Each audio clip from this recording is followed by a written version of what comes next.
नमस्कार दोस्तों। Ocean network में आपका स्वागत है। मैं हूं ओमकार चौधरी। सोमवार और मंगलवार को राहुल गांधी से कुल मिलाकर के 17 घंटे तक पूछताछ की है प्रवर्तन निदेशालय के अधिकारियों ने। बुधवार को उनको फिर बुला लिया गया है, यानी लगातार तीसरे दिन भी राहुल गांधी से जवाब तलबियां होंगी। तरह तरह की खबरें आ रही हैं। किसी का कहना है कि राहुल गांधी सहयोग नहीं कर रहे हैं। जो ईडी उनसे जानकारी चाहती है, जो जवाब की अपेक्षा कर रही है, वो जवाब कांग्रेस के पूर्व अध्यक्ष और वायनाड के सांसद दे नहीं रहे हैं। वैसे तो ये पूरा केस वायनाड से संबंधित है नहीं, लेकिन चूंकि वो एक मेंबर ऑफ पार्लियामेंट हैं और इस समय किसी और पद पर नहीं है, इसलिए मैंने वायनाड का जिक्र किया है। अभी कुछ दिन पहले पवन बंसल को और मल्लिका अर्जुन खड़गे को भी इसी केस में, यानी मनी लॉन्ड्रिंग के मामले में, हेरल्ड वाले मामले में तलब किया था, उनसे पूछताछ की थी। पवन बंसल चलिए ठीक है, पूर्व केंद्रीय मंत्री हैं, लेकिन मल्लिका अर्जुन खड़गे वो मुख्यमंत्री भी रह चुके हैं, केंद्र में मंत्री भी रह चुके हैं। इस समय राज्यसभा में कांग्रेस संसदीय दल के नेता भी हैं, गुलाम नबी आजाद के रिटायर होने के बाद। यानी उनको एक कैबिनेट मंत्री का दर्जा हासिल है और वो नेता प्रतिपक्ष हैं राज्यसभा में। इसके बावजूद जब उनको ईडी ने बुलाया था उनसे सवाल जवाब करने के लिए, तो कांग्रेस में कहीं कोई हल्ला गुल्ला नहीं था, कहीं कोई विरोध प्रदर्शन नहीं था, कोई सवाल भी खड़ा नहीं किया गया था, कोई प्रेस कॉन्फ्रेंस भी आयोजित नहीं की गई थी। बाकी चीजों तो छोड़ दीजिए। लेकिन वायनाड के एक मेंबर ऑफ पार्लियामेंट के लिए कांग्रेस रोजाना सड़कों पर उतर रही है, रोजाना हंगामे किए जा रहे हैं। यहां तक कि जो पदाधिकारी हैं, उनके साथ साथ जो पूर्व मुख्यमंत्री हैं या जो मौजूदा मुख्यमंत्री हैं, वो सड़कों पर धरने कर रहे हैं, प्रदर्शन कर रहे हैं।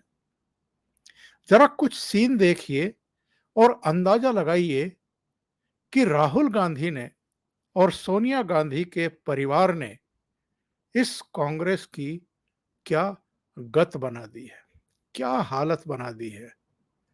मुख्यमंत्रियों की एक गरिमा होती है, पद पर जब आप होते हैं तो उसकी एक मर्यादा होती है, और अगर आप मुख्यमंत्रियों का ये हाल कर दें, राजस्थान और छत्तीसगढ़ के मुख्यमंत्री पिछले 3 दिन से दिल्ली में ही डेरा डाले हुए हैं। उनकी सरकार भी एक तरीके से यही है और वो सड़कों पर दिल्ली पुलिस से उलझते हुए दिखाई दे रहे हैं।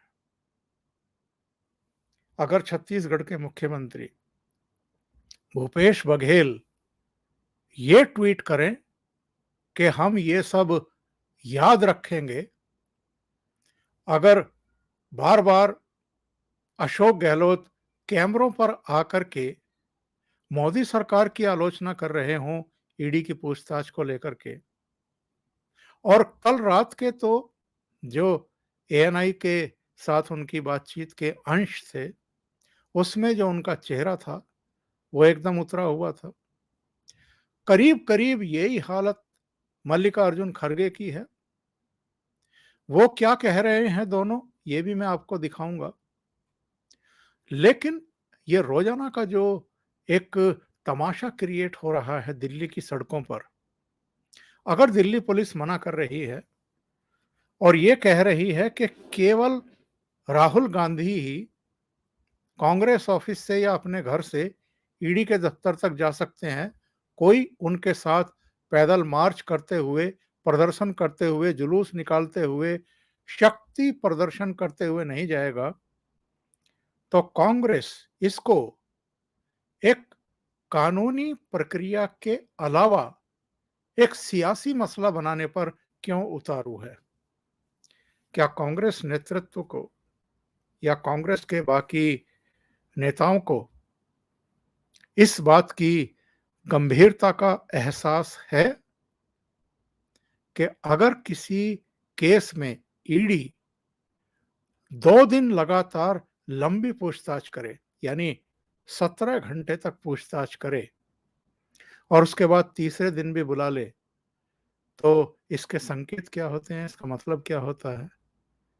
क्या कांग्रेस के नेताओं को इस बात का अनुभव नहीं है?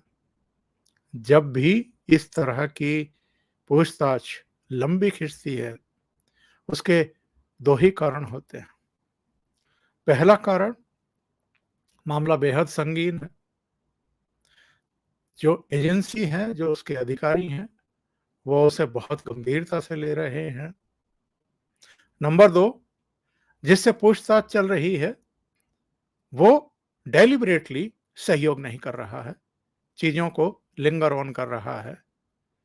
और बहुत सारे केसों में हमने ये देखा है कि जब-जब ऐसा होता है, ये जो पतंग की डोर को थोड़ा ढीला छोड़ा जाता है, किसी की पतंग काटने के लिए, और फिर अचानक से झटका मार करके दूसरी पतंग को काटा जाता है। इस पूरे मामले को, इस पूछताछ को कुछ इसी तरीके से आप देखिए। ईडी अगर लगातार 2 दिन बुला रही है, तीसरे दिन भी राहुल गांधी को, इसका मतलब ये है कि उन जानकारियों को राहुल गांधी मुहैया नहीं करा रहे हैं, वो जवाब नहीं दे रहे हैं जो एजेंसी चाहती है, जो ईडी चाहती है। और जब-जब ऐसा मामला होता है, तब केवल इसी बिना पर कि जांच में जो अभियुक्त है, जिस पर चार्ज हैं, वो सहयोग नहीं कर रहा है, उसकी गिरफ्तारी किसी भी समय एजेंसी कर सकती है। और ये सिचुएशन, ये गंभीरता अगर कांग्रेस के नेता नहीं समझ रहे हैं या उनको सूंघ आ गई है, कहीं न कहीं इसके संकेत उनको मिलने शुरू हो गए हैं, और इसलिए वो एक माहौल क्रिएट करने की कोशिश कर रहे हैं। लगातार मोदी सरकार पर और गृह मंत्री अमित शाह पर टारगेट करते हुए निशाने साध रहे हैं। इसका मतलब ये है कि ये केस एक गंभीर दिशा में बढ़ रहा है। तीसरे दिन अगर पूछताछ होती है और ये भी लंबी खिंचती है, तो इस बात के संकेत हैं, इस बात की आशंका है कि राहुल गांधी की गिरफ्तारी संभव है। और अगर ऐसा होता है, अभी तक तो इस नेहरू गांधी परिवार के किसी सदस्य को किसी इस तरह की एजेंसी के सामने जाना ही नहीं पड़ा है, पूछताछ वगैरह के लिए, इंट्रोगेशन के लिए। इनका जाना ही, उस पर बहुत बड़े प्रश्न खड़े हो रहे हैं और चर्चा हो रही है, और जो छवि बन रही है इस परिवार की, वो पार्टी के लिए भी बेहद नुकसानदेह है। और ये मामला जितना नॉन सीरियस तरीके से कांग्रेस लेने की कोशिश कर रही है या देश को बताने की कोशिश कर रही है, ये उतना हल्का मामला है नहीं। ये हजारों करोड़ की संपत्ति का मामला है। कल भी मैंने वीडियो में इसकी डिटेल जानकारी दी थी, उसको मैं रिपीट नहीं करना चाहूँगा। लेकिन इसको जिस तरीके से राहुल गांधी और उनके पार्टी के नेता, उनके समर्थक सियासी मामला बनाने की कोशिश कर रहे हैं, उससे यही संदेश और संकेत जा रहे हैं कि वो ये समझ रहे हैं कि ये केस कितनी गंभीर दिशा में बढ़ गया है। कल की तरह राहुल गांधी ऑफिस जाने से पहले कांग्रेस दफ्तर पहुंचे और वहां पर उन्होंने जो प्रियंका वाड्रा थी वो उनके साथ आई थी, बाकी नेताओं के साथ दोनों बहन भाई बैठे और वहां उनके समर्थन में और मोदी सरकार के विरोध में नारेबाजी हुई।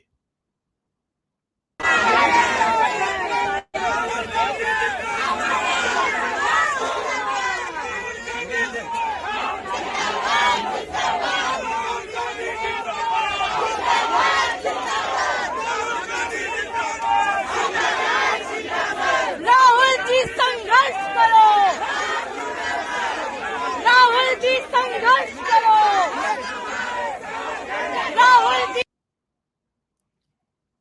राहुल जी संघर्ष करो, हम तुम्हारे साथ।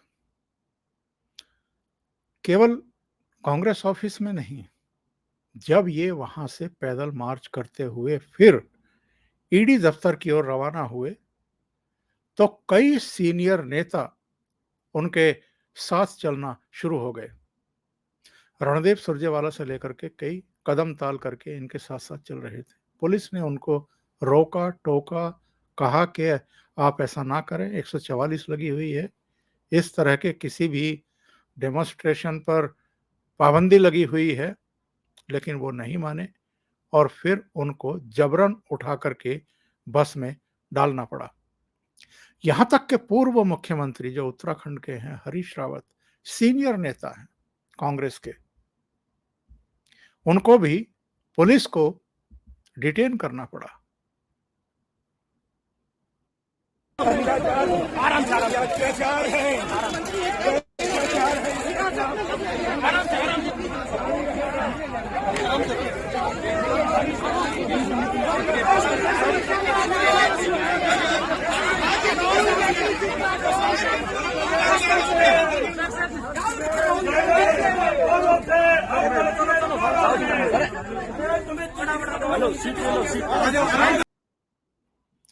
केवल हरीश रावत की बात नहीं है, मौजूदा मुख्यमंत्री छत्तीसगढ़ के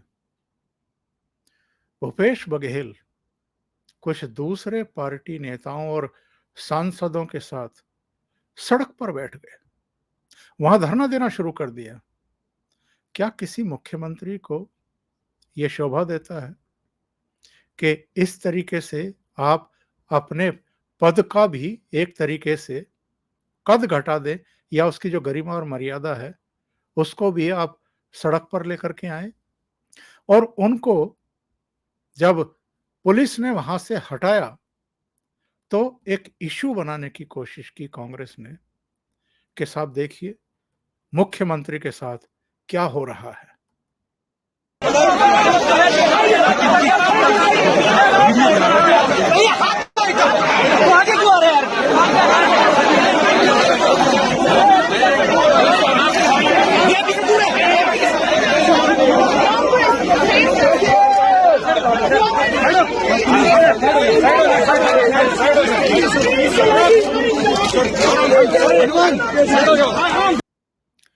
ये दीपेंद्र हुड्डा थे, इनसे पहले वेणुगोपाल को उठाया गया और साइड में छत्तीसगढ़ के मुख्यमंत्री बैठे हुए थे, उनको भी हटाया, एक तरफ किया।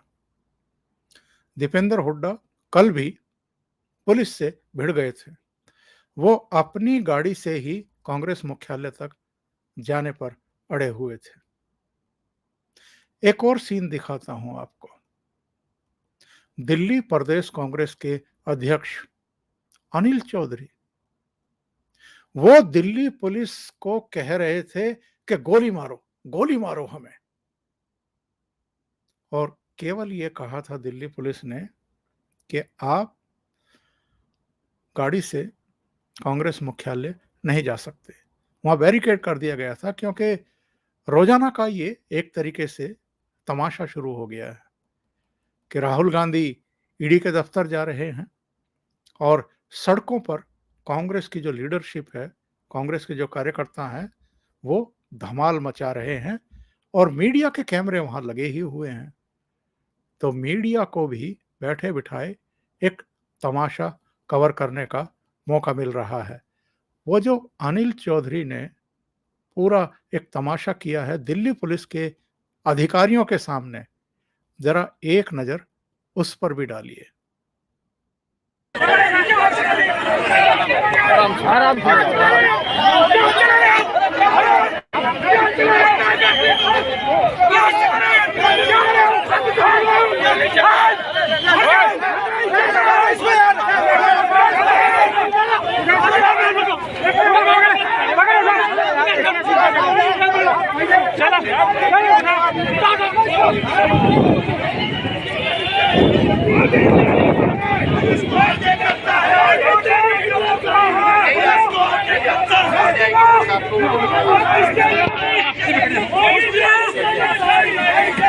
मोदी जब करता है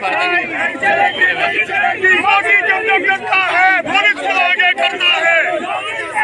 धक्का मारो, धक्का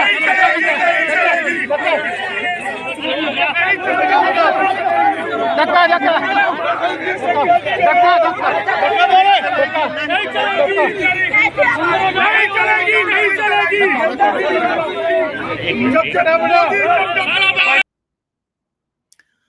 मोदी जब भी डरता है पुलिस को आगे करता है। क्या नारा निकाला है इन लोगों ने। ये केस 2012 का है।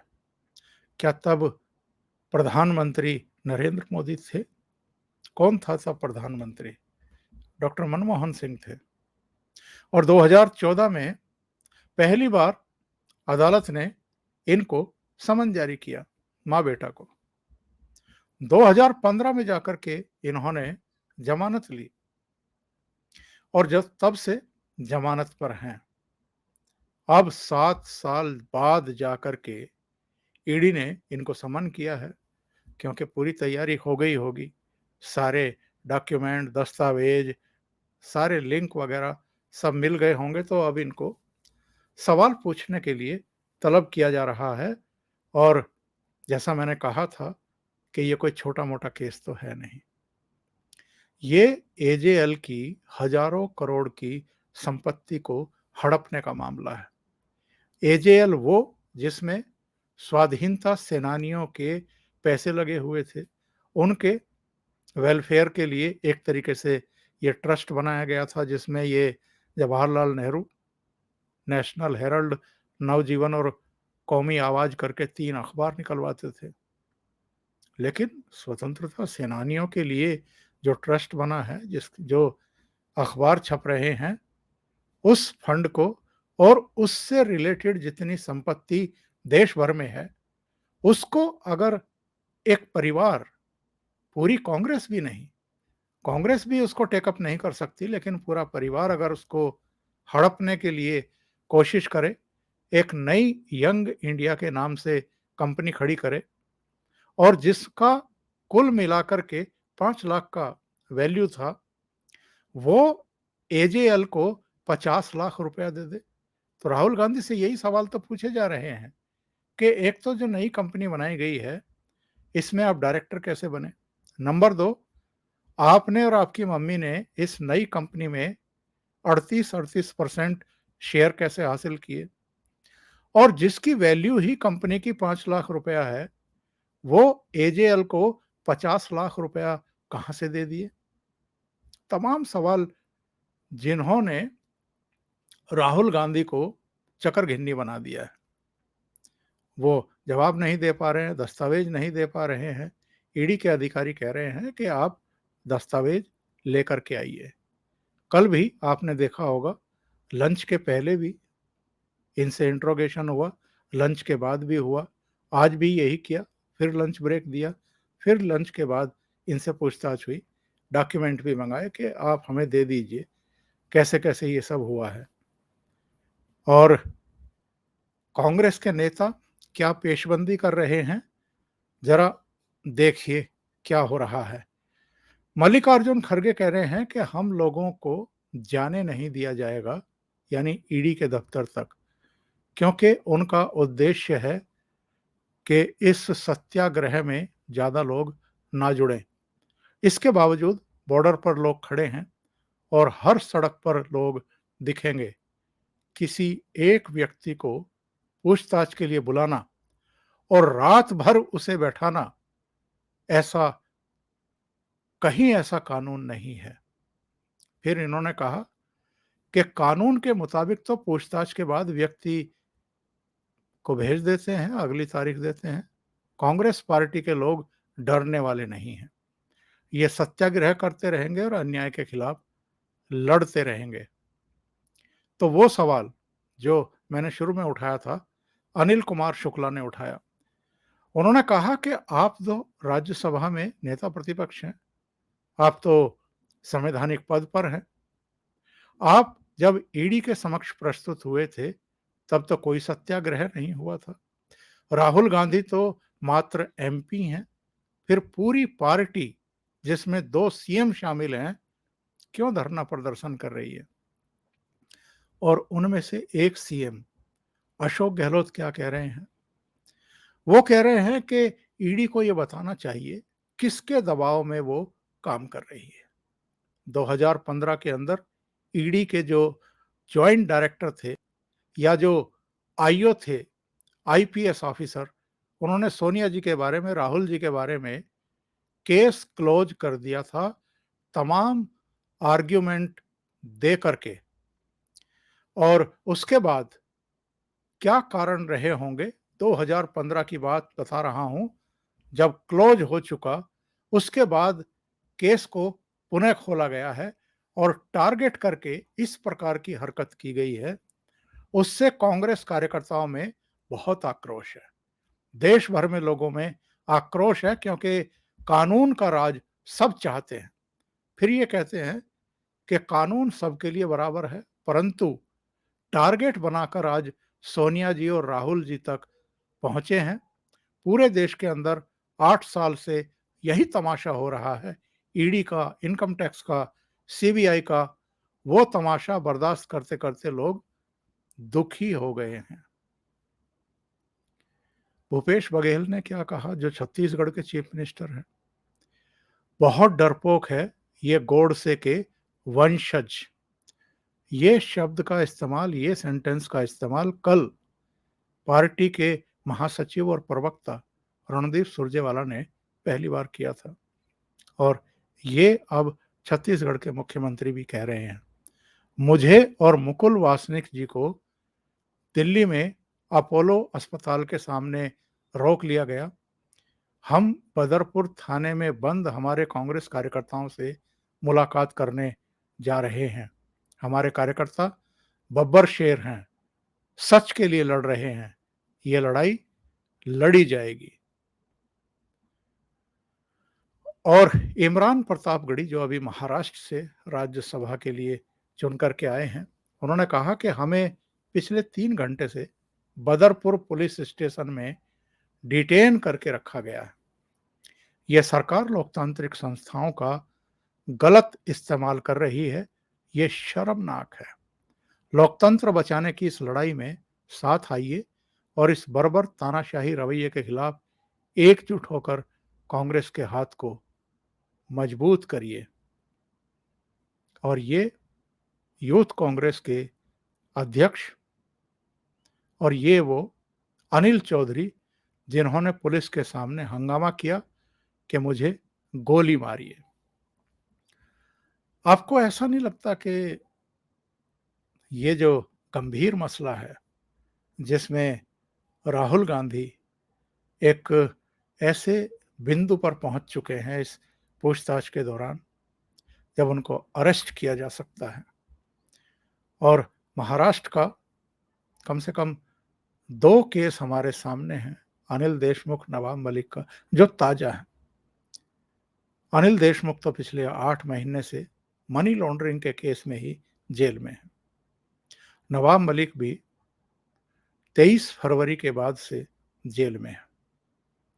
और राहुल गांधी अगर अरेस्ट होते हैं तो, और अभी तो सोनिया गांधी की भी पूछताछ होनी है, उनको भी समन जारी किया जा चुका है।